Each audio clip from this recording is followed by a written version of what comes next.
Hello everyone, hopefully you are able to hear me.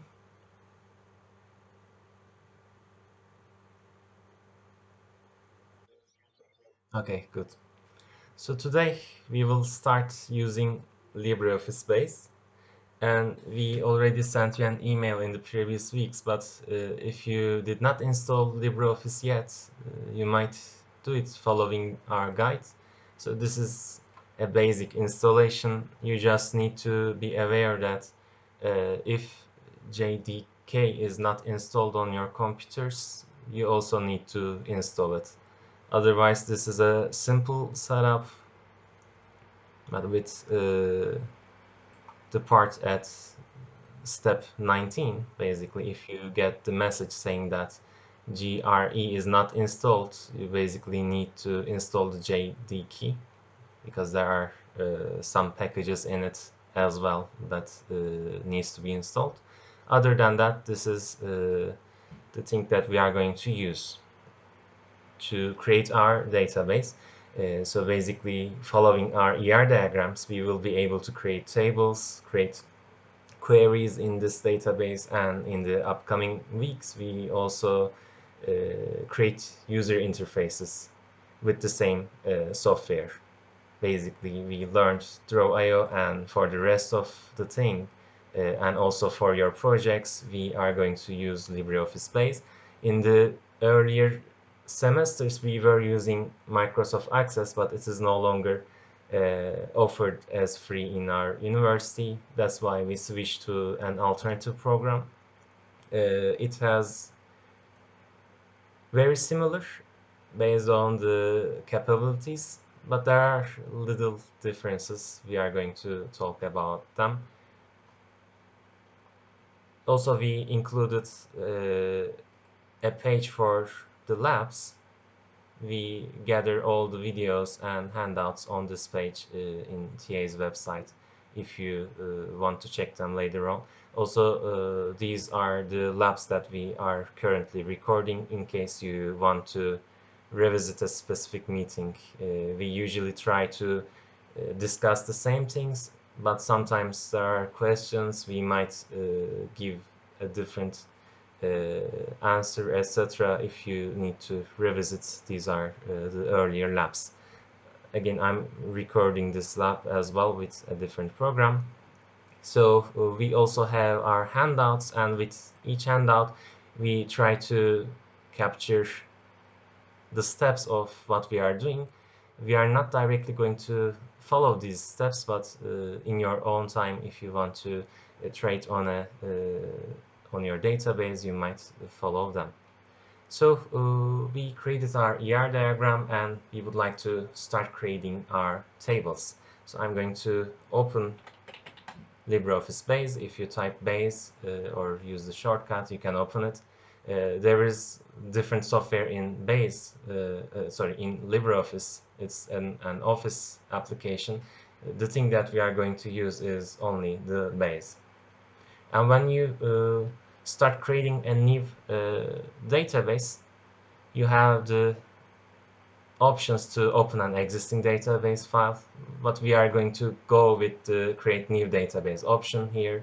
I'm going to click on next, and then we would like to register this database, meaning that it will set the related things on the back end. So these are all the default settings when you're creating the database. You don't need to choose anything differently. Then when you finish, you have the option to save your database file, and this database file includes everything. So all your tables, relationships, and queries, interfaces will be included in just this file. And when you are uploading it for the project, you are going to upload this file. Basically, it has the ODB extension, and let's save it as, for example, lab2 section 2, for example. And when you save it, it automatically opens this database. So this is what we see in Base. Basically, we have a bunch of options for tables, queries, forms, and additionally reports, but we are not going to use reports. The first part that we start with is the tables. Remember, in our ER diagrams, also maybe it's a good idea to open the ER diagram from lab 1. So remember, we have ER diagrams that show the entities and relationships in our database, and we have some logical differences between entities, relations, etc. in an ER diagram. But when we introduce these into base as tables, entities will become tables and relationships as well become tables. So everything that is included in here will be a table, and for the attributes, we can still call them attributes, but in base they are referred to as fields, so we can use these words interchangeably. Let's say we would like to store our users. It will be a table similar to an Excel file. We will have lots of rows corresponding to each entry, and we will have columns for each of the attributes or fields. So let's try to create such a table for the user. So under the tables option, I will use the design view. So there are different ways of creating our tables. We can use the wizard. We might use SQL statements to create our tables, but the design view is simpler and has most of the capabilities, so we are going to use it. So when you click on it, it opens the table design window. And in this table design, we are designing one table with many of our attributes. So field name, it's the attribute name. For example, let's start with the ID of the user. Let's say users have ID attribute. And for each of our attributes, we need to specify the data type. In the ER diagram, we are not explicitly showing the data type, but when you are storing things, you need to set a type, whether they are integer, are you going to use text, is this a Boolean, or are you going to use a date time, for example. These are the options that we can choose. If you click on the field type, there are multiple options for the type, and we are going to use mostly the number and the text. There are two different versions of text. One is case sensitive, the other is not. So if you choose the ignore case, for example, for the name with a capital letter and small letter, they will be the same thing. So this depends on your application. Sometimes we might use the Boolean, true, false, or yes, no data type, and we also use the date type. Other options are not that common in this course. So for the ID, let's say this is a simple number, but remember, for IDs it could also be sometimes text if we are to include letters. And with each of these data types, there is a limit of what you can store. So let's also continue with other attributes. So you just need to click on different rows for these fields here. Let me write name for this one, and this is going to be the name of the user. Then the text would be applicable. Also for another attribute, let's write surname for it, and again, let's say this is going to be a text, and we also have a password for the user, and let's also go with text option for this one. And in our ER diagram, for every entity, we talk about a primary key. Actually, for every table in base, we are going to talk about a primary key. Remember, relations will also become tables, and we are going to talk about primary keys of the relations. But in this case, in the ER diagram, we are not explicitly showing the primary key of the relation. For example, for relation advisor, we have a foreign key that references the primary key of teacher, and also another foreign key that references the primary key of student. And these two will become the primary key of the advisor, and the cardinality will also affect how we choose the primary key. We are going to talk about it in a minute, but for the entities, we are showing the primary key with the underlined attribute, and in this case, ID will become my primary key.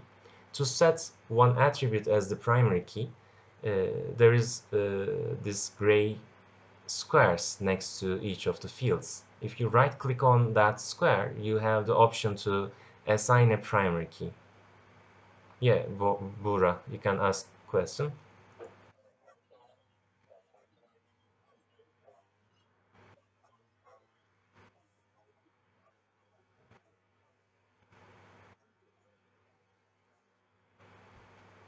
So the text actually covers that. Text is both numbers, symbols, and also letters. No problem. So we assign ID as the primary key, and for example, if you need to change or assign something else as the primary key, just right click on this gray rectangle or square and choose the primary key option. Sometimes you might need to assign multiple things as the primary key. Then you hold the you hold the control key on your keyboard, and then left click on multiple attributes, then release the control key on your keyboard and right click and choose the primary key. This will become the composite primary key. For example, in our case, in the ER diagram for locker, we had two different attributes uh, as the composite primary key. In this case, each one is contributing to the primary key. So coming back to here, ID is going to be our single primary key. Therefore, I just right click on ID and set it as the primary key. While a field is selected, meaning that I'm on this row, for example, I change this row, there are a bunch of additional properties on the bottom window. So for ID, for example, it is showing the length. Length is more like the limit of the data that I can store in here. For example, for numbers, this is like the decimals that I can store for this number. And usually the default values are good enough for us. And for example, for name, it can include 100 letters, for example. If I need less, I can decrease it. Other than that, there is also an option saying that entry required. So whether this attribute is required or not to create a new entry. If I leave it as no, then this means that I might have some users who doesn't have name. So the name can be left empty if that is not required. Otherwise, if some attribute is required, then I have to enter a name in order to create a new user. So this again depends on your application. But for example, in our case, to have a user, if I have some users without passwords, for example, I might have a problem, or without surname. So I'm going to make all of these required in this case. And for the primary key, it is made automatically a required attribute. So if you assign something the primary key, you no longer see the required option because it is made automatically required. So this is going to be my table, and to give the name to the table, I'm going to save my table. You can use the save button or you can use Ctrl S on your keyboards. And for the table names, and also with all of our naming conventions, it is better to use no empty spaces. Sometimes at this stage it doesn't give an error, but in the later stages, if you have like something like user something with space character there could be problems. So it is better to have no space character at all in your table names, query names, etc. So after I save this table, I can now close this table design window, and in my main window under tables I see my user table here. To go back to editing, I can right click on the table name, and then I can click on edit. So for example, if I need to change one of the fields, if I need to add additional attributes, etc., I can use this edit view, and then I can save my database. In order to populate our database, to add new entries, to edit the data in it, you can just double click on the name of the table, or you can right click and click on open, and this will open the table in data view. So in data view, it is similar to an Excel datasheet, I can enter new entries. So in the user's case, for example, for ID, let's write one, some name and surname for our user, and some password. So I can use letters and also numbers with my password. And while you are editing, while you are adding some new row here, you will see the pencil icon on the left part. And this means that you did not add this data yet. It did not check for validity. So sometimes we might have uh, rules on our database. So with primary key, for example, the primary key could not have duplicate values. So this pencil icon means that it did not check it yet. When you try to go out of this new row, so for example, if I click on any cell of this second row, then it makes the changes. So the pencil icon is no longer there. It means that this data was valid, and I entered it in my database. So if I close this table and open the user table back again, I did not need to save my table. It's directly inserted the data into my table. So any changes that you make in this data view directly affects your database. So if I remove something, for example, from here, by right-clicking on this gray area and clicking on delete rows, so it gives me a warning, so confirmation. If I delete something, there is no undo option, so be careful about that. So it directly affects your database. It sends a query to delete that row, and with the default options, with no additional settings, there is no undo option. So be careful if you are trying to delete everything, etc. So let me add this back again, and you can use the tab key on your keyboard to go through different cells. So let's add some other user with some passwords, and let's say I try to enter some other user with the same ID. So I'm going to write 2 for the ID. Maybe this is some other user with some password. And when I try to go out of this row, now I will get the error. It says that it will create duplicate values for the column ID. So for ID, I cannot have duplicate values because it's the primary key of this table. And if I try to enter this new data, it will create duplicate entries for the primary key. So I cannot insert it. I'm going to click on OK. So I need to either change the ID, or I can cancel this insertion if I hit escape key on my keyboard. So if I hit escape key, then I'm not inserting this new row. So let me add some correct ID. So they, by the way, they do not need to be like in incremental order. I can assign any ID to any of the users. And for some users, let's say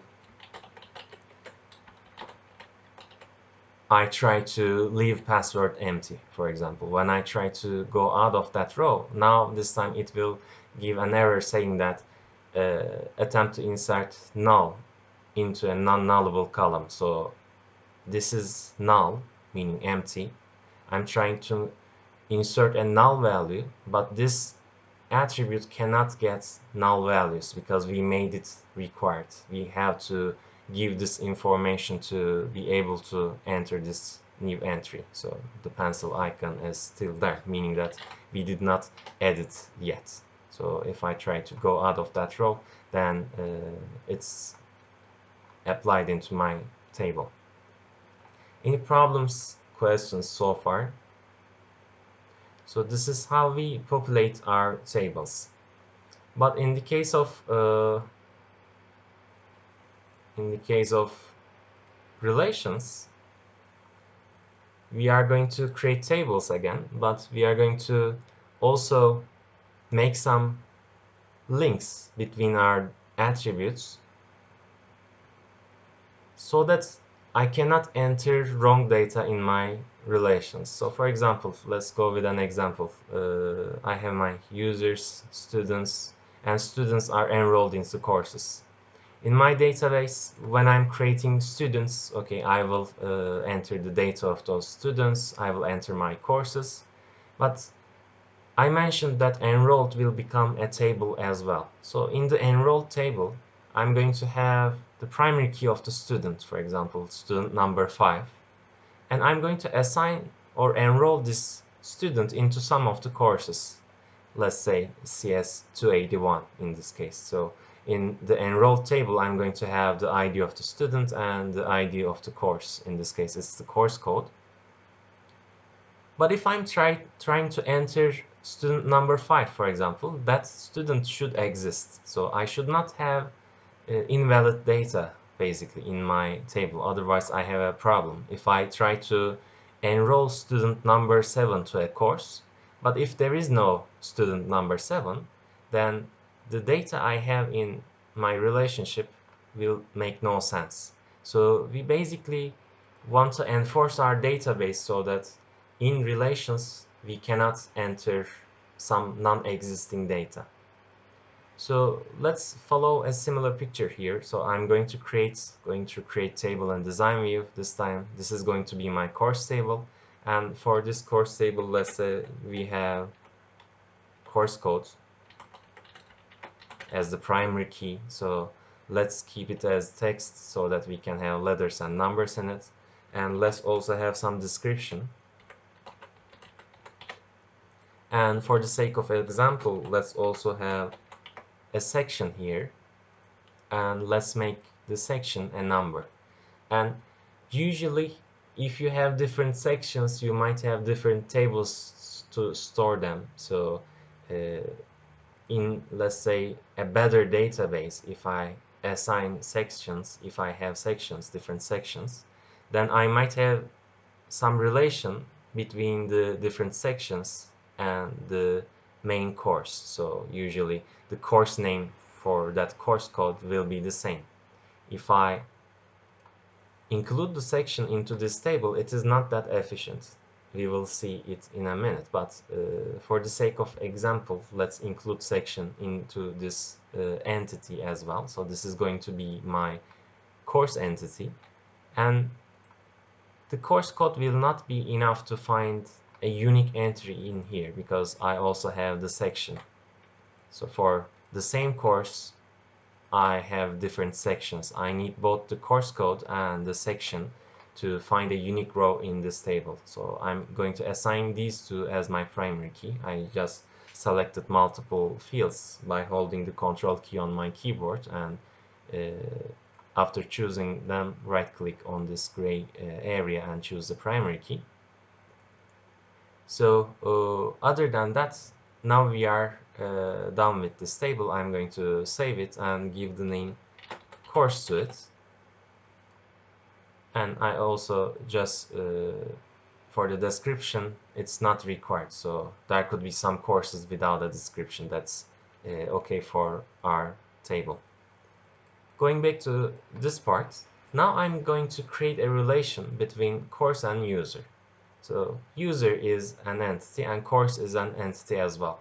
For entities, I can directly go into the table and start populating my entity. So for example, for course code CS281, maybe let's write database for the description, and let's say this is for section number 1, and let me also create another, maybe this time again the same course with a different section, if I can write correct.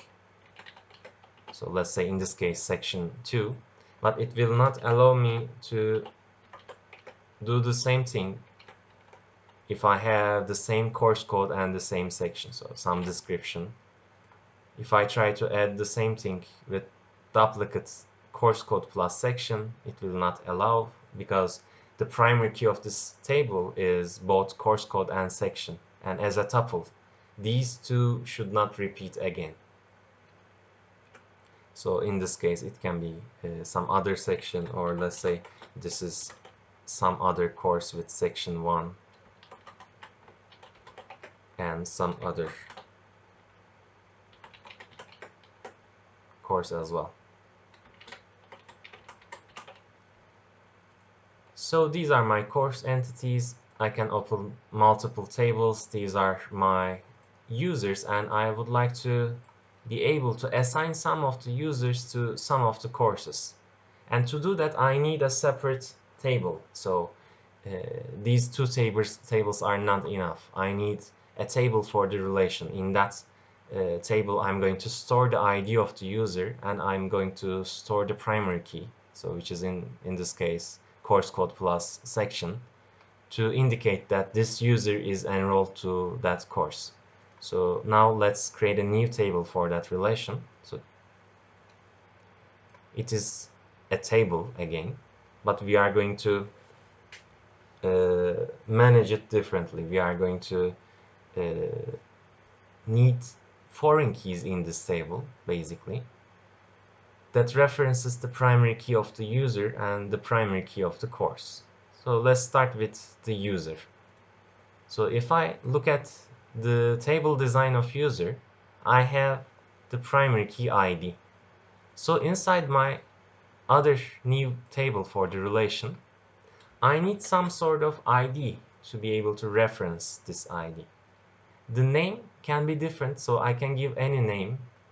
These are two different things, but in the end, I'm going to link them. And if you use the same name, it is easier to find what is going to match with what. Additionally, the data types should be the same. So the ID of the user is a number. So if I would like to use a foreign key that references this ID, then it should be a number as well.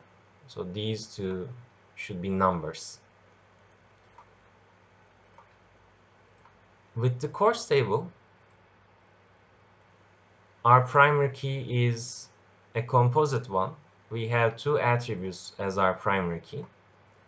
And to be able to reference one course, I need the course code,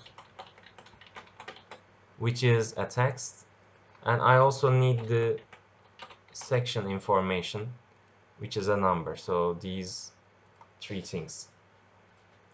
If you try to save a table without assigning the primary key, you cannot do. It will give you a warning. It will say that you have to assign a primary key for this table. Because if you don't have a primary key of any of your tables, then you cannot find unique entries there, which defeats the purpose of what we are doing. We need to define some queries, get our data in different ways. So I need to assign some primary key for this table as well. And according to the cardinality constraints, we are going to decide which one we should use. So in this case, it's a many-to-many relationship, right? Many courses, so let me say it like that. A student can enroll to many courses, and in a course there could be many students. So this is a many-to-many relationship in this case. So in a many-to-many relationship, student number 5 can appear multiple times in the table. So for the same student, if I open this table, for the same student, the ID can repeat. And for the same course code and section, the primary key of these could repeat as well. So I need to make my primary key all three attributes. So these three attributes should become my primary key. Let me do it like that. Choose all attributes and make them the primary key. And I will show it why in a minute. Let me first save this table, because I would like to be able to add some new entries in it. So this is going to be my enroll table. And let's close this table edits, and I'm going to double click on my enroll table to be able to enter something in it. Right now I did not create the links between my attributes, so this is again still a simple table. I can write anything I want. There is no user ID 9, but I can write 9 there. So for course code and section as well, I can write random data that doesn't exist in my database. I need to set the relationships first. But to show what I uh, try to say, according to the cardinality of the relationship, I can match ID 1 with course code A and section 1, for example. The same user can enroll to a different course, and let's say some other user can enroll to the same course, A1, for example. And these courses are acting like according to the section. So, sorry, this should be 1. These courses are different in terms of the sections as well. So section 1 of the course A is different than section 2 of the course A, for example. So there is no problem if I assign to the same course with different sections. But what is the problem in this case? If I try to assign the same person to the same course code for the same section twice, then this is going to be a problem, because it is going to create duplicate values for my primary key. Other than that, we do not have a problem. But if this was a one-to-one or one-to-many relationship, let's say if in the same course there could be multiple students, but let's say this is some special class and one student can take only one course. In that case, I do not want the IDs to repeat, for example, for once here. If I don't want IDs to repeat, then I can make ID my single primary key. Then it will be resolved. I will not be able to assign the same ID twice here. We are going to do examples of it in a minute, but or in the next lab, in the next hour. But for now, let's continue with many-to-many relationship.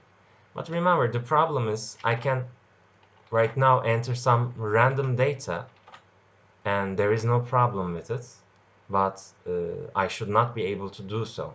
So right now I'm going to hold my shift key on the keyboard and choose the last row and choose the first row, and right click on this gray area to delete all my rows, and they will be gone.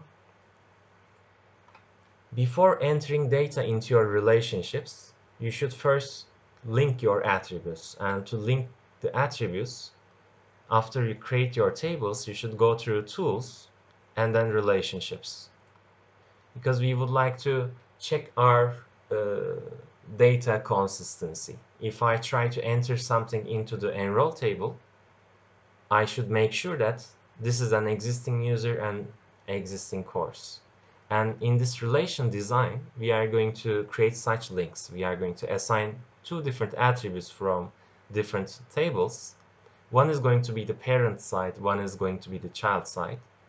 So when you open relation design, so how I open it under tools relationships, when you open here, you have the option to include multiple tables, and in our course usually every table is related to at least one other table, so I'm going to include all of these tables by double clicking on them, and then I'm going to close this add table dialog. If you need to insert more tables, you can go through insert and then add tables. It opens it back again. In this view, we are going to move our attributes into each other. And one thing is important here. We also put it in the handout. The important thing is that one side, in every link, one side is the parent, meaning that it should exist first so that you can create the other side. And when you are dragging the attributes, you should always start from the parent into the child. And parent is, if you look at into a ER diagram, the parent is usually the entity if the child is a relationship. In the case of an aggregate relationship, so maybe I should open the Lab 1 handout for it. In the case of a simple relation, let's start with a simple relation first. For example, advisor, student and teacher. In this case, student is the parent, advisor is the child. From this side, teacher is the parent, advisor is the child, meaning that a teacher should exist first in the teacher table so that I can assign this teacher as the advisor in the child. In the case of an aggregate relationship, the inside part is going to be the parent. So this should exist first. It kind of acts like an entity. This is why I include the dashed rectangle. If you look at the shape is similar to an entity, this is acting like an entity, but I actually define my relationship on top of an existing relationship. So in this case, I define gives key on top of the existing relationship called has. Has is going to be the parent, gives key is going to be the child. In the is a relation, for example, the parent is the usual parent, so what we have at the top of the triangle, and children are the uh, individual entities that are under my triangle. And in the case of a ternary relation, again, it acts similar to a simple relationship. So in this case, I mentioned that enroll is my relationship, user and course are the entities, and I would like to be able to connect the ID of the user to the ID of the enrolled. So these two attributes are going to be related. They should be matching. If I try to enroll some user to some course, this ID attribute should exist in the user table first. So user is going to be my parent. This is the entity side. I'm going to click on ID and drag it into the ID of enrolled. This will open up a new window. And in this part, I see that IDs are matching. These are coming from these two different tables. And there is also this additional option to cascade. If you choose no action, when you change something in the parent, the child is not affected. But if the update cascade and delete cascade options are selected, then whenever you update your parent, let's say I have a user number 5, and this number 5 user is enrolled to some course. If I change the ID in the parent table, with the update cascade option, it will automatically update my value in the enroll table as well. For example, if I change the user's ID from 5 to 6, it will also automatically update it in the child table. So usually choosing the update cascade and delete cascade is good for us. So I'm going to click on OK. I see this link in between my tables. Yes, Gizam? You can ask, but I am not hearing. Okay. Are you going to ask a question or was it a mistake? Okay, okay, no problem. So now I have my link between these tables. And to go back to editing this link, you can double click on this line. So for example, if I forget to choose the cascade option, I can just double click on this line and change my options. With the course, in a similar way, course is the parent, right? That course should exist in this table first so that I can enroll some user to it. But the different thing is that I have two attributes here. So these two attributes at the same time should be equal to the ones inside the enroll table. If you try to carry just one, uh, it opens up the dialog again. And in this part, I can include the additional attributes. So course codes should match. Additionally, the sections should match. So I also include the section for enroll and course tables. Again, I'm going to choose the update and delete cascade options. And when you click on OK, this time the link is shown as a double link. And for some of the links, it shows how many of this data are matched with how many of the other in the different tables.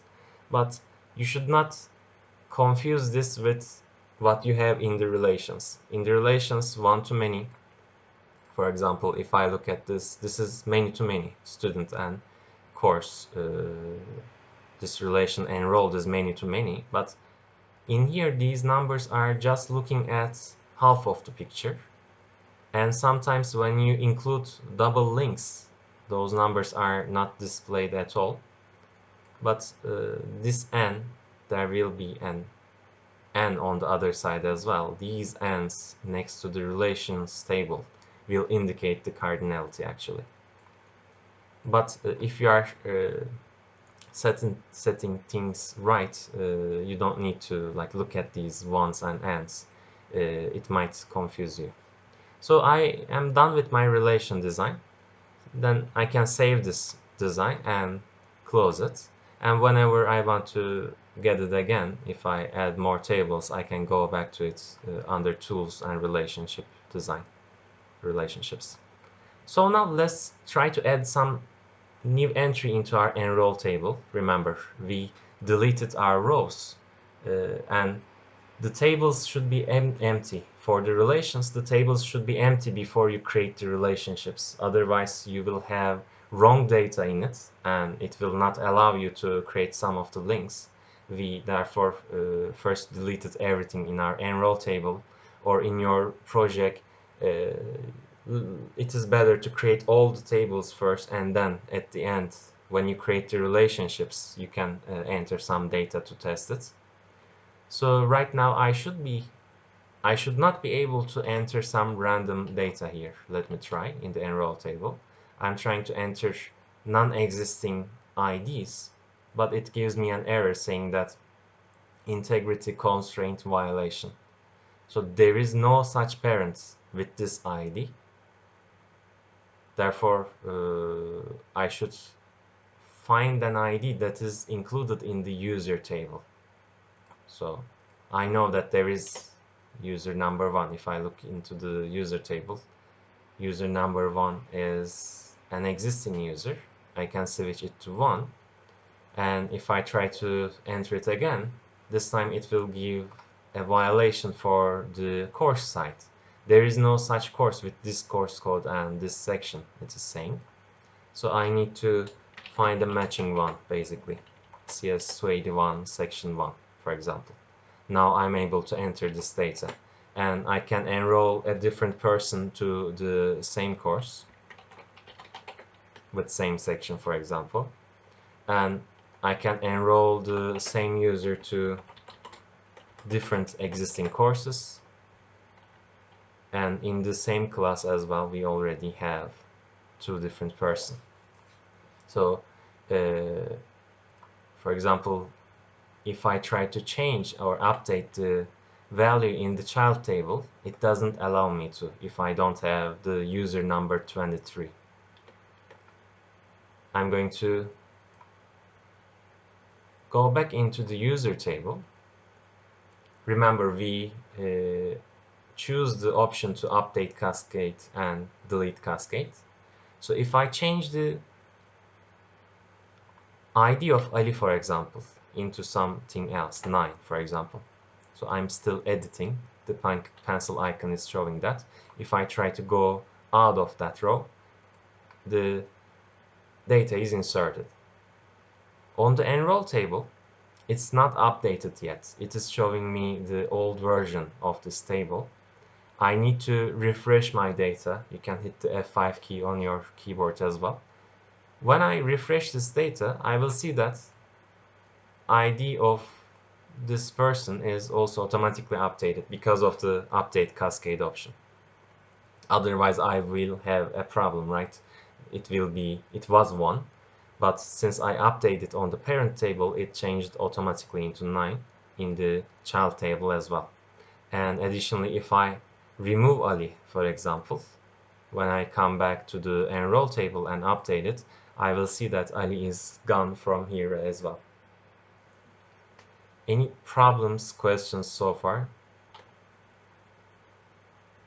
So let's also show how to create a one-to-many relationship. So I'm going through tables, create table in design view, and this is going to be enroll one to many, so meaning that one user can enroll to one course only, but in a course there could be multiple users, let's say. In a similar fashion, I need the ID of the user side. It's going to be a number. I also need the course code. It's a text. I also need the section, which is a number. But in this case, according to how I design my primary key, I want to make this into a one-to-many relationship. If I make ID the primary key, so on the user side, my primary key is ID, and in the relation, I make ID the only primary key. Let me save it, and let's name it as enroll one user many course. So one user can exist only once in this table. We are basically saying that one user, if I have the user's ID, I know which course this user is going to be enrolled, because this user can enroll into only one course. Maybe the naming is confusing. Let's say one user can enroll once. So this is going to be my new relationship. And when I go to tools and then relationships, let me insert the new table as well. This is going to be a separate relationship. So in between the same entities, we can have as many relationships as well as we want. So again, the relation is going to be the child from user's ID into the ID of this new relationship, and from the course code plus the section into this course code parts. But now it is giving me a warning saying that in order to choose it like this with this entry, I need the primary key of this course site. So with the enroll table, it was not a problem. But in the case, if these attributes are not the primary key, to set them, I need to go through insert and then new relation. So this is again the same setup, the same window when we try to carry some attribute into the other one. But in the case when these are not the primary key of a table, it doesn't automatically come up. So if I try to just carry course code, that's why I get an error message. So I should go through insert and then new relation. And with any of our relations, the parent is appearing on the right side for user. For example, we carried user into the enroll. Parent is on the right side. So I need to insert new relation. The parent's course is going to be on the right side. So the other new relation is going to be appearing on the left side with update and delete cascade options. And I need to choose what is matching with what. So the course code should match from these two tables, and also we should have matching sections. And when I click on OK, now I'm able to create this link. I'm going to save it, go into this new table, and in this new table, if I try to assign user number 1 into CS281 section 1, for example, okay, my problem is there is no longer user number 1. Let's switch it to user number 2. I can also assign a different person to the same course, but there is no user number 3 as well. Let's make it 5 then. So I can assign user number 5 to the other course, to the same course as well. But when I try to assign the same user to a different course, then I will have a problem, because now this is a violation of the primary key of this table. The primary key is only ID. Therefore, I cannot have them repeating. So we made sure that this is a one-to-many relationship by doing so. So any questions, problems? Now we are going to give a break otherwise and continue at 2:30. If you have questions, you can ask.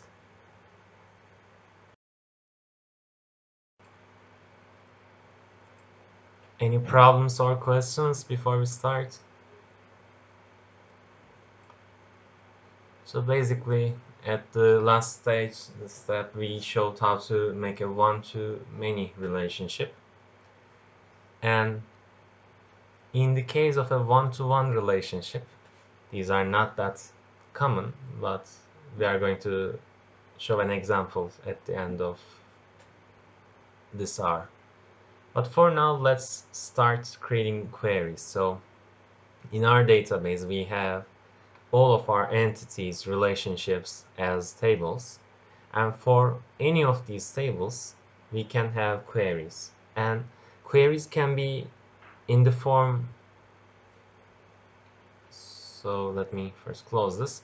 Under this queries part, we have the option to use the design view, and we have the option to use SQL directly.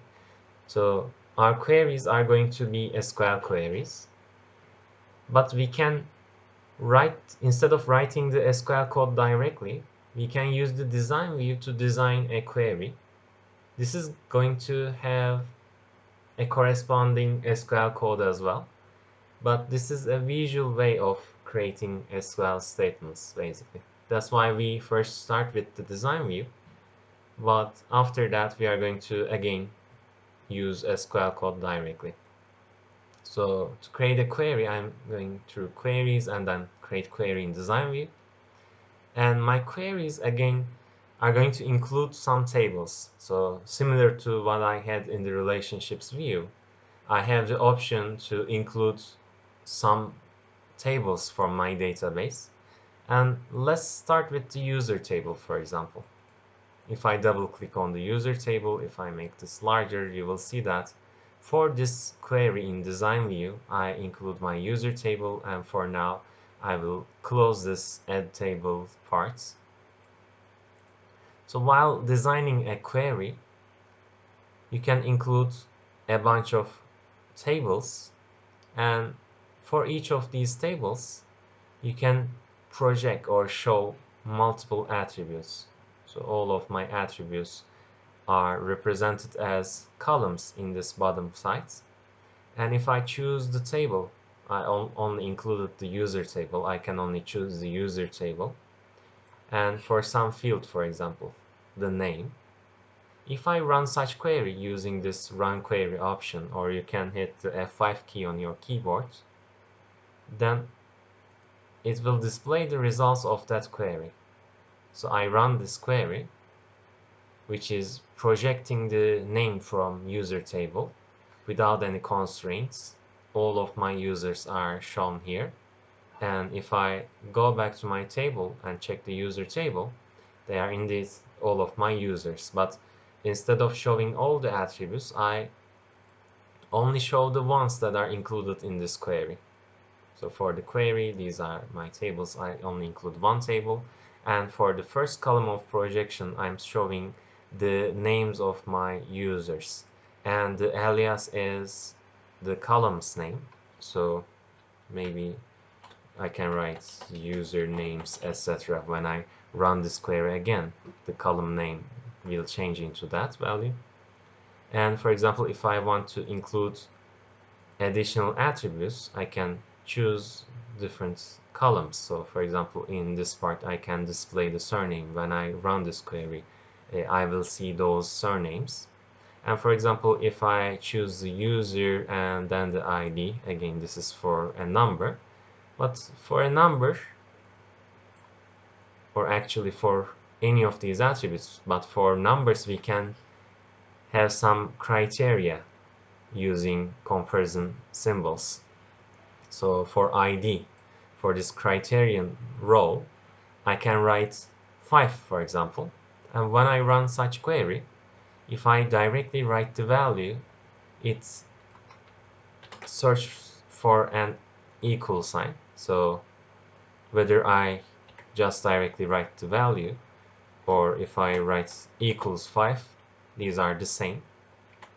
So it only shows the entries with ID equals 5. For this one, you can use comparison. You can write larger than 3, for example, if you run such query. Now I see Esra and Mehmet. Or it can be like smaller than some value.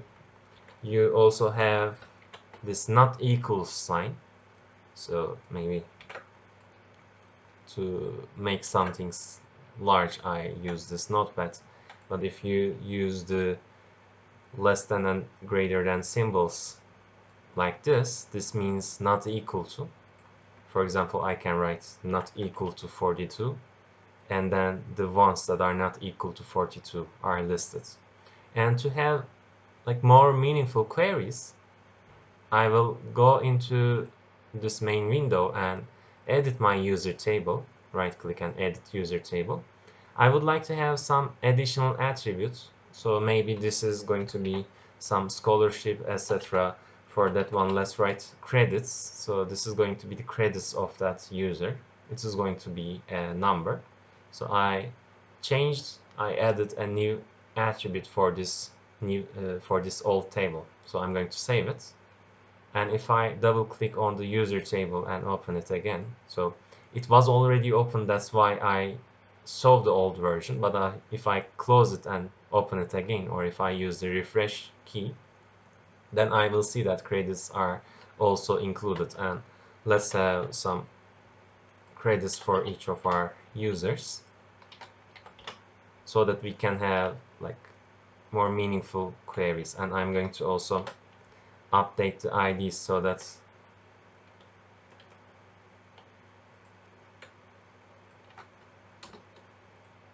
okay, what is oh so sorry for the new relation table we did not make automatic cascade options. So if I switch back to the tools relationships for one of these links, I guess we did not include update cascade options. That was why we get the error saying that if you try to change this user, it will cause a problem in this one.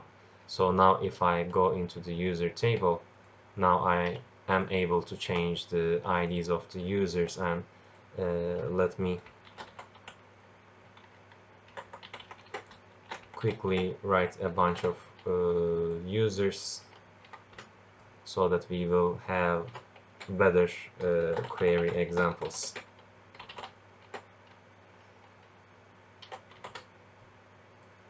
So I will close the user table. If I go back to my query and now if I run it, I will see the values for the new users also. So these users are in my table. That's why when I run the same query, if the data is modified, if it is changed, then I see the new results. So for example, I can say, okay, show me the users with credit larger than 120. So from the user table, this time for the credits, instead of showing the ID here, I can say, okay, larger than 120, for example. So these are my results. And I can also make the credits invisible. Maybe I don't want to see their credits. I'm just interested in their names. I can check this mark, uncheck this mark, and then it will be compared. So I'm not seeing all the users. I have some criterion on the credits amount, but I'm not displaying the credits. It's not projected. I just use it for selection. That's also something that we might need to use. And you will see that under the criterion, I have a bunch of OR rows. So meaning that it will make an OR operation in between these different parts. So I can say criterion on credits, it should be larger than 120, or it should be, let's say, less than 110. But for the credits, I don't have such data. Then let me go back to my user table and make somebody with credit amount 100. So I edit it, I close it. And in here, if I rerun this query, now I also see Ayşe because the credits is less than 110. And for these three, they are included because their credits is larger than 120. If I would like to make an AND operation, I can use these different columns. So let's say I'm interested in the ones in between 120 and 140. I can include another credits field. I can write in here less than 140, for example. And when I run it, now I only see Mehmet and John. And if I don't want to display them twice, I can uncheck one of these. So what you have on different columns, there is an AND operation. And for the separate rows after this criterion, it's the logical OR operation. So I can say it's either between these two values or less than 110, for example. Then this is my query. So you can mix and match these and OR operations. Any questions, problems? When you are searching for text, there is a different criterion. So if you, let me also first show this. I'm showing 4 rows, right? There is no criterion. I don't have any var condition if you speak the SQL language. So if I would like to remove this field, I just choose this name and then remove the name. So that column is no longer projected. If I run this query again, I do not see that column. So with numbers, I can use equals, not equal to, greater than, or equal to, etc. So this is like less than or equal to symbol. But for names, I cannot use these symbols. So for example, with name, I can directly write Esra, and when I run it, it finds the matching name. But usually with names, we are looking for some rules. For example, I can say that find the ones that start with the letter A, for example, or find the ones that includes only 4 letters in it, or maybe starting with A and then followed with B, etc. To look for such rules, we are using what's called regular expressions. And in regular expressions, we show a regular expression in between single quotes. So anything, for example, Ali is going to be, can be used with a regular expression, and we use the keyword like to use it. So if I say like Ali directly, so I'm going to put it as my criterion. When I run this query, let me first check whether we had Ali or did I make. Okay, we do not have Ali. That's uncommon. Let's get Esra then. So I can write like Esra here. And when I run this query, it will display only Esra. But with regular expressions, we can use 2 special symbols, the star symbol and the question mark symbol. The star symbol means that any number of any character. So the star symbol is to be replaced by any number of any character. With the question mark, it means that this time one of any character. So in the case of my query, I can write E star. This star symbol will be replaced by any number of any characters. So it can be then E only. So this is some valid data. It can be EBB, for example, or any number of any character. So these are true. But if I write something like E question mark, then this question mark is going to be replaced by one character only. So this time E is not true. E should be followed by some other character.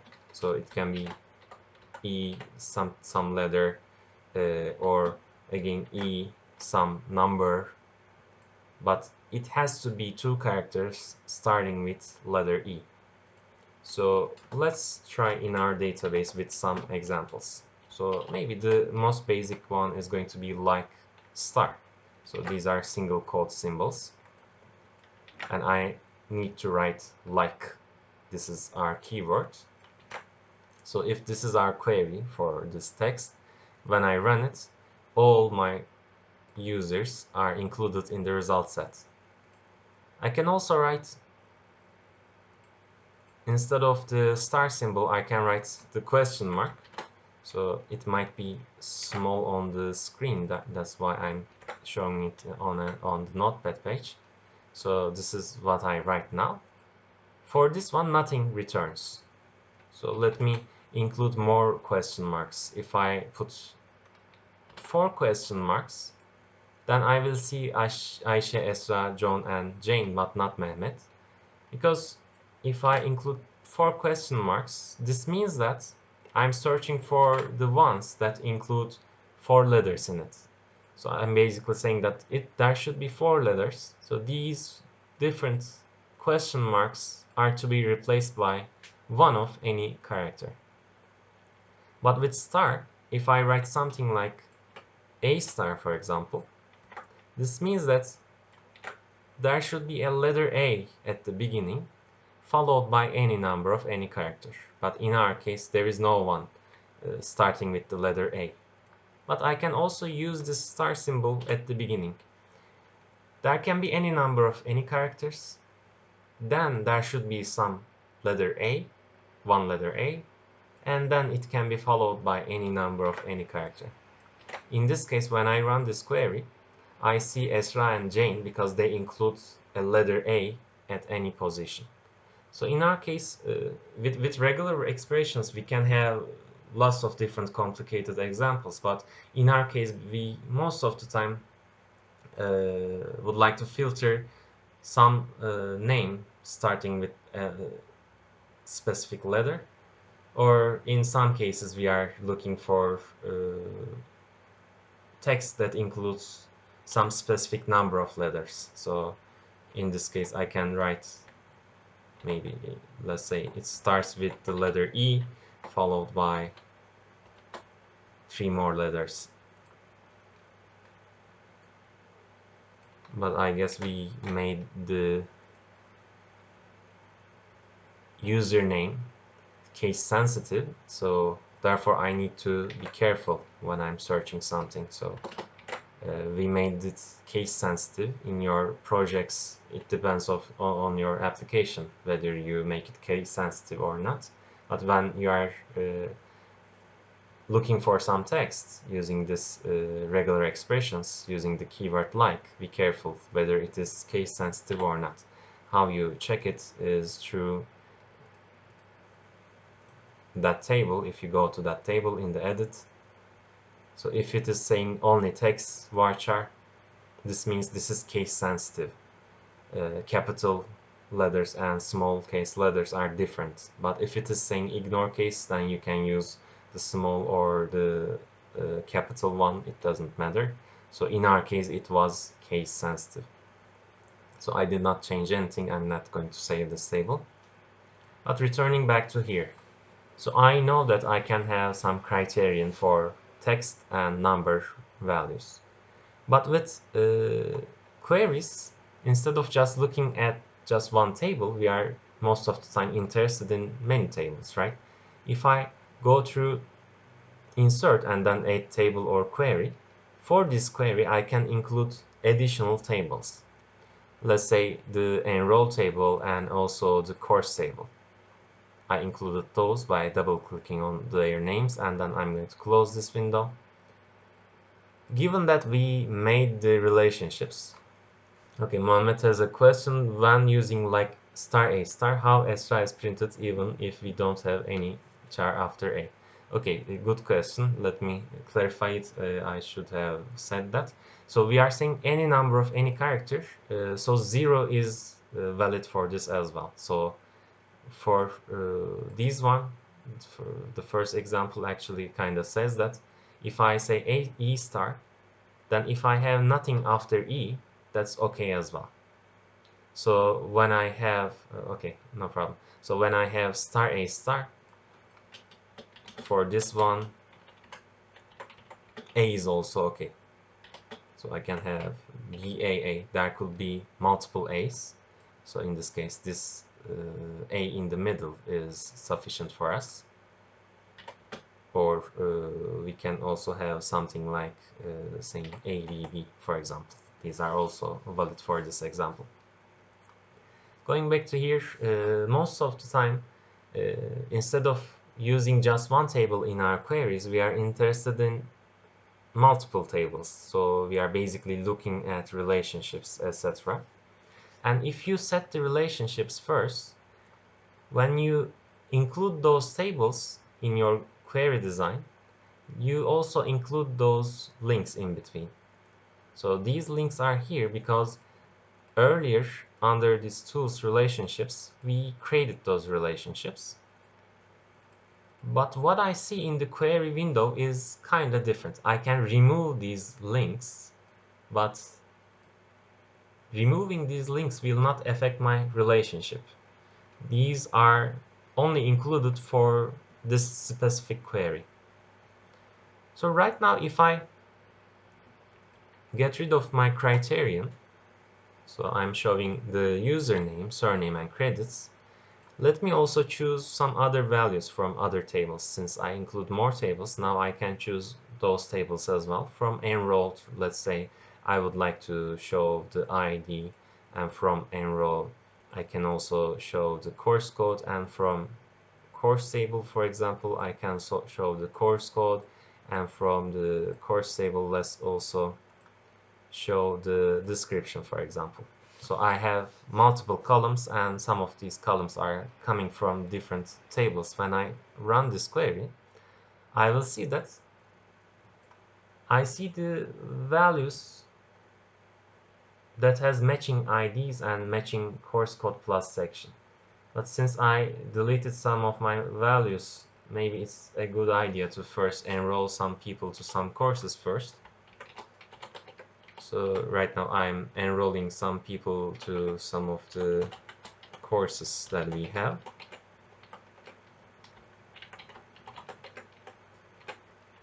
So let's say this is enough, and coming back to my query, if I run this query again, these are my users, but I make a join operation with the table enroll, and I also make a join operation with the table course, meaning that I only get the ones that are included in the enroll table and in the user table with matching IDs. So these should match to be included here. And I also get a similar thing for the enroll and course tables. These linked attributes should match so that I include them. So in here, Ayşe is enrolled to CS281. So the course codes are matching, for example. This course code comes from the table enroll, and this course code comes from the course table, and they are matching. For the description is included in the course table, and the name of the student is included in the user table. So for example, if I would like to only list the name of the student and the description of the course, I need all these three tables because the username, sorry, I moved it by mistake. The username is included in the user table only, and the description is only included in the course table. So if I would like to get these two things together, I need to have those links in between my tables. So this is going to be from the course and description I'm going to get rid of all these other columns. You just need to delete the field name so that it's no longer used. And when I run this query, I see a list of the username, and next to it the description of the course that this user is enrolled into. So I see them together. In your projects as well, you might have sometimes lots of links in between different tables. And here, let's say for that course, some teacher is teaching that course. Then I need to include all these tables, and I will see the relationships in between. And I can include the username and then the teacher's phone number, for example. If I want a list of the phone numbers of the teachers that teach the courses that are enrolled by our users. Any questions, problems?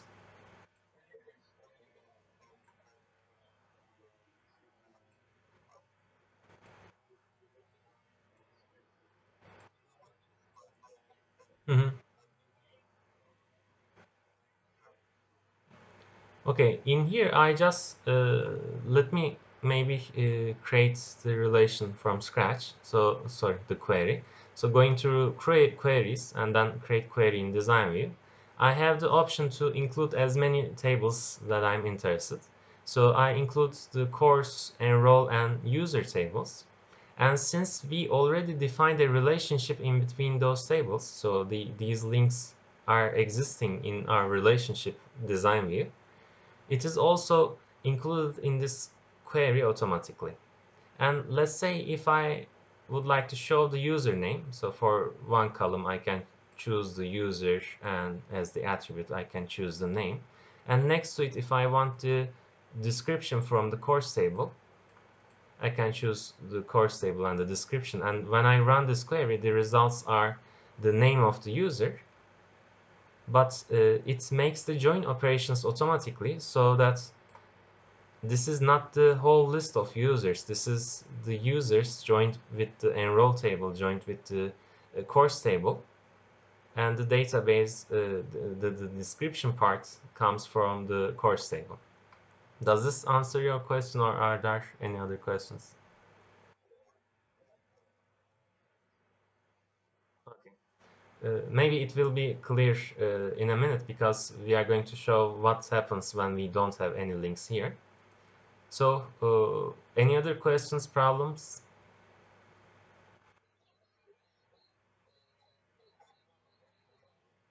Yeah, sure. Let me show it.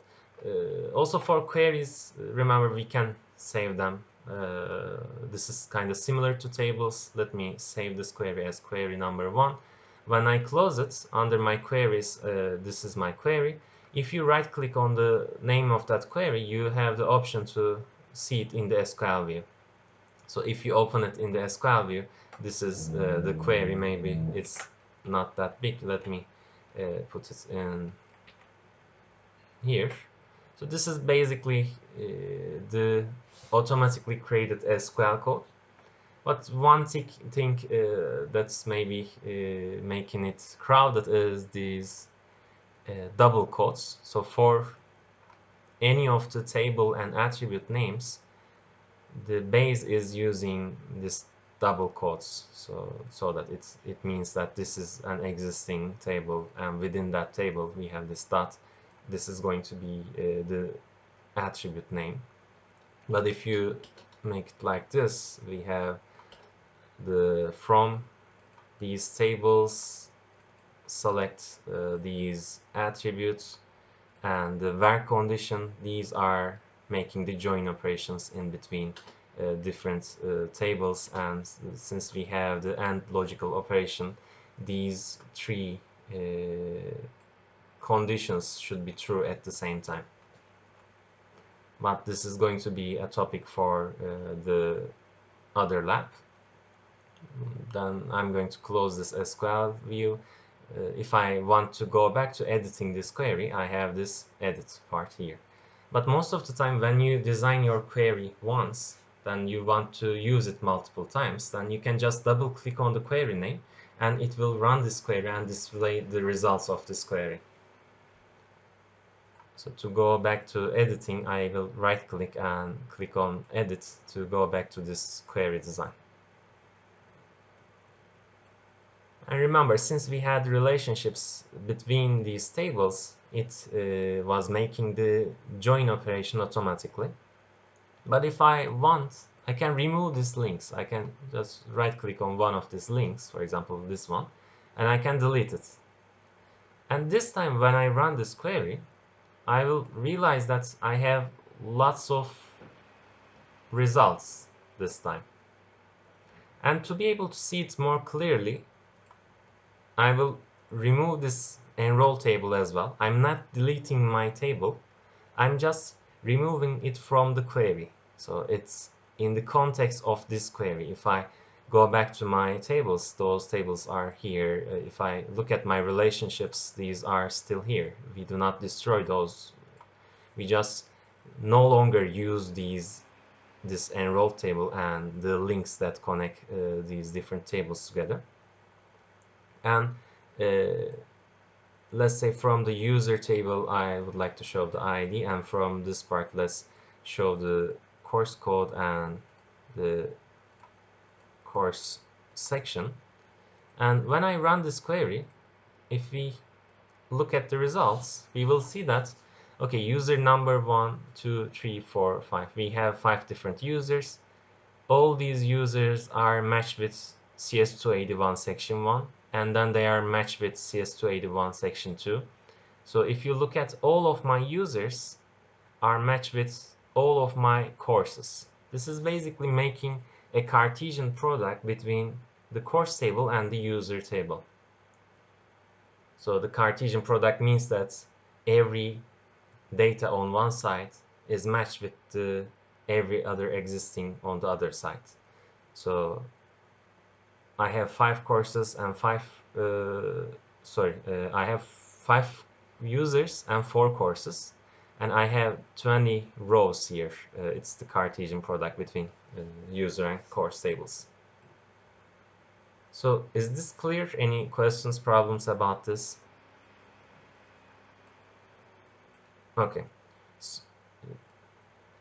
So why do we use Cartesian products sometimes?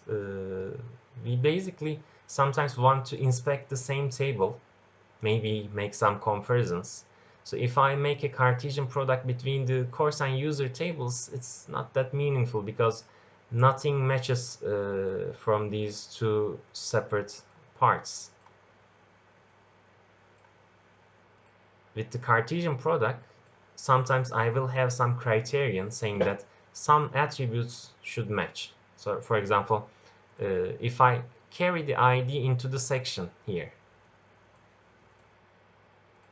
I can make a join operation between the ID of the user and the section of the course.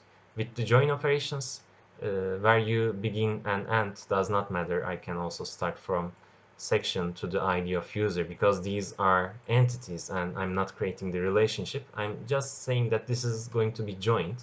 I can run this, okay, for ID1, section 1 matches, ID1, the other section 1 matches, but this is not making much sense in terms of what we are looking for with this query. And therefore I'm going to get rid of the course table, but I will include a different instance of the user table. So going through insert and then add table or query, this opens this dialog again. If I double click on the user again, it will include a different instance of the same table. I can double click on the user table as many times as I want, but in this case let's get rid of the other two and include 2 different instances of the same table. So in terms of the Cartesian product, it's going to be the same again. The other one is named as user underscore 1. So from the user table, I can show the ID, and from the user underscore 1 table, I can also show the ID. And when I run this query, I will see that 1 is matched with 1, 1, 2, 1, 3, and then 2, 1, 2, 2, 2, 3. So I'm matching, I'm making the Cartesian product in the same table actually. Let me also from the user table show the name, and from the user underscore one table let me also show the names, so that you see that these users are the same users. And why we need such thing? Maybe sometimes we would like to find the users with matching credits, for example. In this case, I can write, okay, from the user table, get the credits, and from the user underscore one table, get the credits. When I run this query, I also see their credits. And as my condition, as my criterion, I can say that, okay, this credit amount should be equal to the one that's inside the user underscore one table. So I'm going to make it larger in a minute, but let me first write it. So this is something that we use in the design view. So in the design view, to refer to tables and attribute names, you use the square brackets. In the SQL code, you use the double quote. So these are different. I'm not sure why they made it like this, but this is a topic of lab 3. For now, in the design view, if you would like to refer to an existing table or an attribute name, you include it inside the square brackets. And I'm saying basically, okay, for every row, I have a bunch of attributes. For a row, the credits inside the user table should match with the one that's coming from the user underscore one table. So these are basically acting like different tables. Their data is the same, but they are two different instances of the same table. Therefore, when I run this query, I will only see the ones with matching credits. So for example, Ayşe and Ayşe has the same credits because they are the same user. But if I look carefully, for some of the users, for John and Jane, so for Mehmet and John, I should have something like that in some place. Because they have the same amount of credits.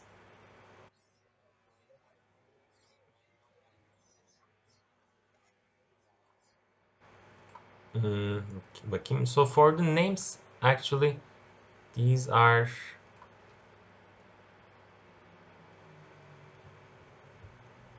bakayım, oh, sorry. One thing that it changed was we are actually displaying the name from the same table by mistake.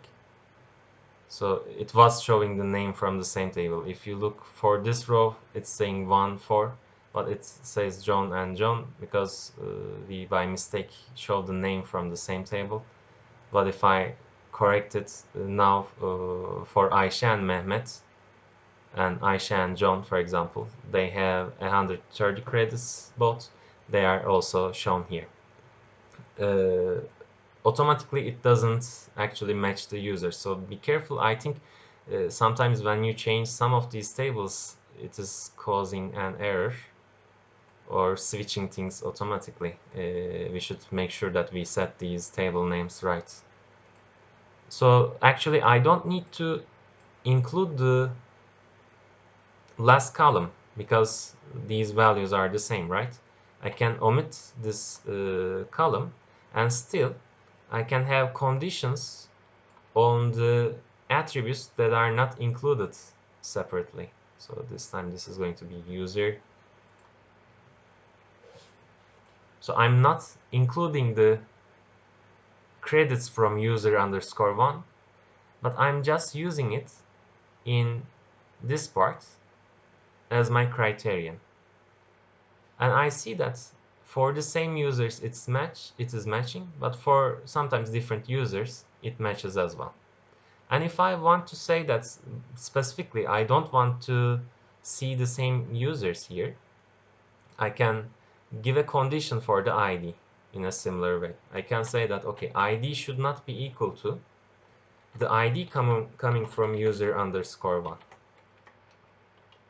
user underscore one dot, the dot symbolizes that it is some attribute coming from this other table. This is going to be the ID coming from the other side. So let me make it larger. This is what I wrote here. ID of user should not be equal to the ID of user underscore one. So when we run this, we only see the ones with different users but the same amount of credits. And we see them twice because in one the Mehmet is on left, and in the other case John is on left. So if you still don't want them to be like included twice, if the direction is not important as well, you can also say that the ID of one side should be larger than or less than the other part. So if I write the ID of the user should be larger than the one on the right, then I will get John and Mehmet once, and the ID of the left side is larger than the ID of the right side. So basically we actually have two conditions. One is for the credits. The credits of the user should be equal to the one coming from user underscore one. So in the Cartesian product, credits should be the same, but the user IDs should be different. Actually, we are saying the ID of user should be larger than ID of user underscore one. And on top of this, we can add additional criterion with AND logical operation or with OR logical operation. And in this case, we can also, maybe we are not interested in the credit amount. We just need the fact that there are two people with the same amount of credits. We can hide this value as well. So we are making operations, we are making selection based on these values, but we are not showing it. Any problems, questions?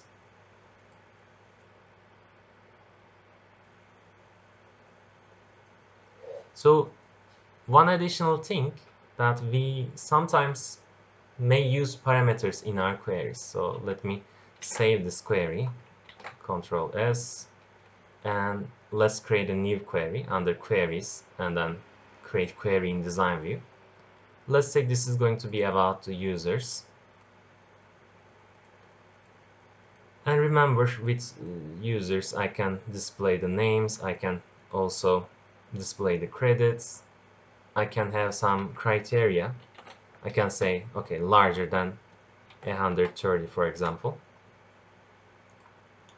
And most of the time, we would like to run this query with different values. So if I save this as query 2, if I go back to my main window, when I double click on this query, it displays the results. But if I need to change the value of credits, I need to go into the edit part. But I can define parameters so that when I run the query, I can enter the parameter directly and then run this query for the given parameter value. So in base, we show the parameters with colon symbol. So let me write parameter here. So what I wrote there is this. So this is the comparison part. So I'm saying it should be larger than this. But this is my parameter. So I show it by colon symbol followed by any name. So any name I can write here. Maybe this is the credit limit. Again, it's better to use no space character in between any of the names that you write. When I run this query, this time it first wants me to input the credit limits. So for example, I can write for 110, and when I click on OK, then it displays the results. I can also save this query, close it, and when I double click on it there, it again asks me the limits, and I can run this query with different parameters. And you can have any number of parameters as well. So let me go into the edit mode again, and for example you can have some condition for the ID of the user as well. I can write, okay, it should be larger than some ID limits. Maybe it's not that meaningful, but we can have such criterion. We can combine them with the AND operation. So if they are on the same row, it is an AND operation. If I include this other criteria on the second row, it will make an OR operation. So basically with this one, I'm saying that for the results for the users, either the credit limit is larger than this value, or the ID of the user is larger than this value. So when I try to run it, now it asks all these two parameters. If I include more, it will ask for all of the other parameters as well. So for example, ID limit can be, so we have less users, so let's say 3, and the credit limit can be 130, for example. You can like switch your parameters back and forth to see their values, and when I click on OK, then I get the results. So by chance both of them are actually, sorry, we are saying that's strictly larger than, so otherwise John would not be there, but since the ID limit was 3, we included John. But for Jane, it was larger than 130. That's why we include Jane, both for her ID and for the credits that she has. But in the case, for example, if some user had larger amount of credits, I updated my user table.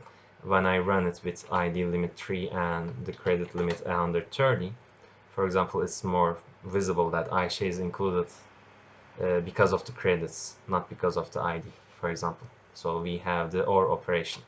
If we wanted the AND operation, then we should include the criterion on the same row. So when I run it, let's say ID limit is 3 and credit limit is 130. Now I only see Jane because Ayşe is not included because of the ID. Only Jane returns true for both of these conditions. Any questions, problems?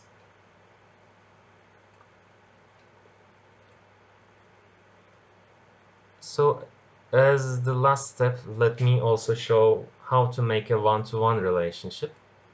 So one-to-one relationships are not that common. So in most of the cases, for example, with a one-to-one relationship, you are assigning one thing from a table to the other thing from the other table, and you cannot assign these two things again. So in most scenarios, they do not have like good examples. So maybe we can assign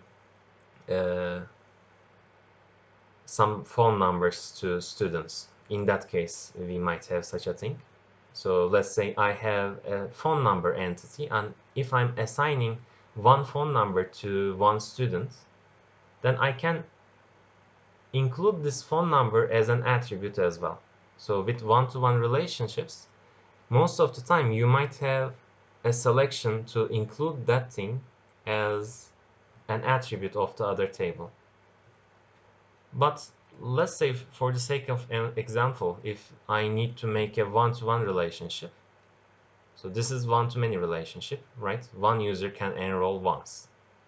But with a new table, I'm going to have one user can enroll once, and in one class there could be one user. So this is going to be for one-to-one relationship, this new table. Similarly, for the other ones, I need an ID for the user, right? I need a foreign key. So I need the matching data type. I also need a foreign key to the course table. I need the course code, which was text, and I also need the section. This was a number. And in the one-to-many case, I can make ID the primary key. In the one-to-one case, either of the foreign keys could become the primary key. So let me see an example of it. Let's say I assign user number 1 to CS281 section 1. So this is the user part, followed by course code, followed by the section. So I can assign user number 2 to CS281 section 2, for example. But I cannot assign the same user, right? Because it's one-to-one relationship. I have to assign some other user. And again, I cannot assign to the same course because this same course as a tuple of course code and section number cannot repeat. Then I need to assign to a different course, for example. So in this case, for such table, primary key could be the user's ID only, so these are unique. But it can be also the combination of course code and the section number. If you look at these two, these are unique as well. So in a one-to-one relationships table, either foreign key could become the primary key of this table. So let me make it for ID. But if I leave it like this, it is going to be a one-to-many relationship. If ID is only the primary key, then for a different ID, I can use the same course as a tuple of course code and section. To prevent this happening, I need to say that, okay, course code and section, these two together should not repeat again. I need to say that these two as a tuple should be unique. To do that, we have this index design. So if I click on index design, it says that I need to first save the table. Okay, I'm going to click on yes. And this is going to be my enroll table one-to-one for one-to-one case. And when I save it, it will bring the index design. And there will be some indexes already defined. So based on your primary keys, and also for when you set up the relations as well, it automatically creates some indexes. And if you edit these existing ones, it will cause a problem. So we are going to add a new index. So I'm going to click on this new index button to create a new index. And you can give any name. Let me call it unique ones, because these attributes should be unique. That's why I entered this index design. So which attributes? If I choose the course code only and choose the unique part, it makes sure that whenever I enter some data into this table, the course code should be unique. But in our case, for this foreign key of the course table, it's the combination of course code and the section. Course code by itself could repeat, but as a tuple, together with the section, it should not repeat. So therefore, I need to say that course code plus the section, these two together should not repeat. These two together should be unique for the entries of this table. So if I close it with the changes saved, so I can also click on the save icon, so it makes the changes. So in this table, ID is my primary key, but course code and section together should be unique as well. So I'm going to close this table design, and to create the relationship, it's the similar thing again. Under tools and relationships, I will include from the add tables part, include the new one-to-one enrolled table. This is our the final version of a relation. How I carry the attributes does not change. So from ID of user into the relations ID, my relation. So if I double click on this line, I can choose update and delete cascades. And on this side, parent is the course from the course code of this course code. But remember, if I'm not carrying it into another primary key, so in the new one-to-one version course code is no longer the primary key. It's indexed. We keep their values unique, but it's not a primary key. Therefore, I need to specify the link going through insert and then new relation. So I need to specify the relation through this. And remember, the parent should be on the right side. So course is my parent, and the child should be on the left side. This enroll underscore one-to-one is going to be my relation. And what should match is the course code and also at the same time the section number. So these two things should match at the same time to find the unique value in the course table. That's why we need to use this relations dialog. So I also include this update, delete, cascade options, and I have my links. Then I can save this relation design, close it, and whenever I open this enroll one-to-one table, this is the one-to-one version of my enroll table. If I write, okay, enroll user number 1 to CS281 for section 1, for example, and then let's say I try to enroll the same user into a different course, for example, it will give me an error saying that, okay, ID is the primary key of this table, it cannot have duplicate values. I can assign a different user to this course. Let's assign some other user, number 3, to CS281 section 2, for example. This is possible because as a tuple they should not repeat, but course code by itself can repeat. But for user number 4, if I try to assign it to the same section and the same course code, now I have another problem. This time it is not saying that it will have duplicate for the primary key. This time it says violation of unique index, unique ones. So this is the name that we give to that index. It will create a duplicate value. So this is our index, a unique index, but we try to enter duplicate values for it.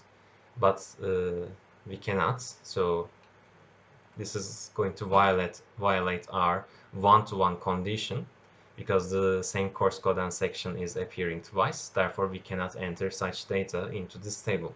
And I'm using the escape key on my keyboard to cancel editing that data. Any problems, questions about this? So basically, we covered different cardinalities. With total participation, we cannot enforce total participation using this kind of approach. So with total participation, you show it in the ER diagram. When you start creating the tables, you cannot enforce it. But in the application part, you are able to make sure that whenever you add some new course, for example, if this had a total participation part, whenever you add some entry to one of the tables, you can make sure that you immediately enter a new entry. And Buğra asks, can we explain how to define aggregate relationship and ISE? So with those ones, let me have a quick example. Let's say that this is going to be a table for the one type of user. This is going to be, let's say, a teacher. And let's have the number as our primary key. And let's also maybe include some salary here. It's not going to be a complete example, but actually we have complete examples of it. I will talk about it in a minute.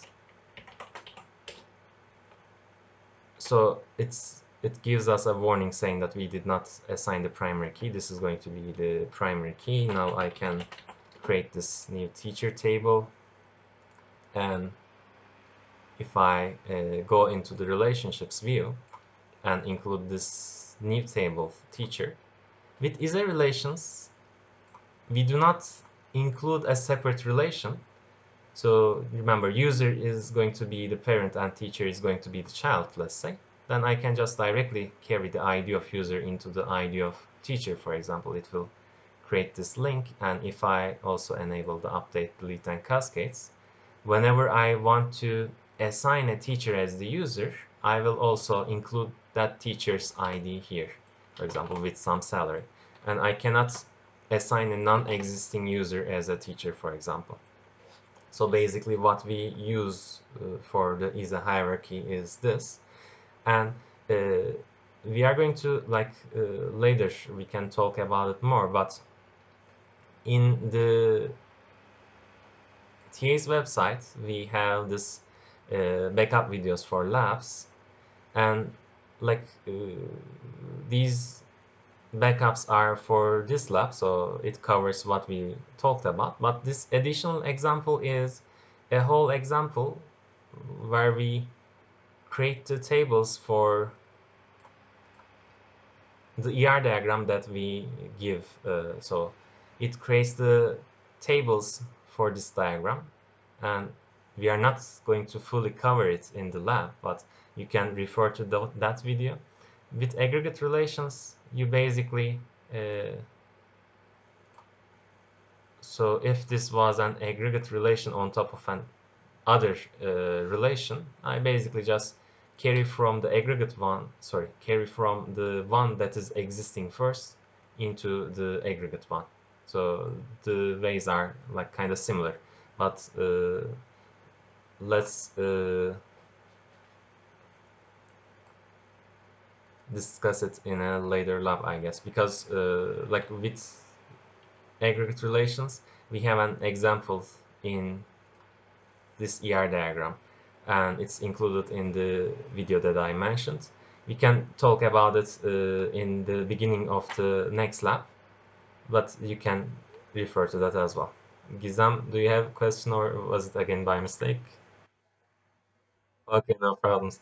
Any other questions, problems?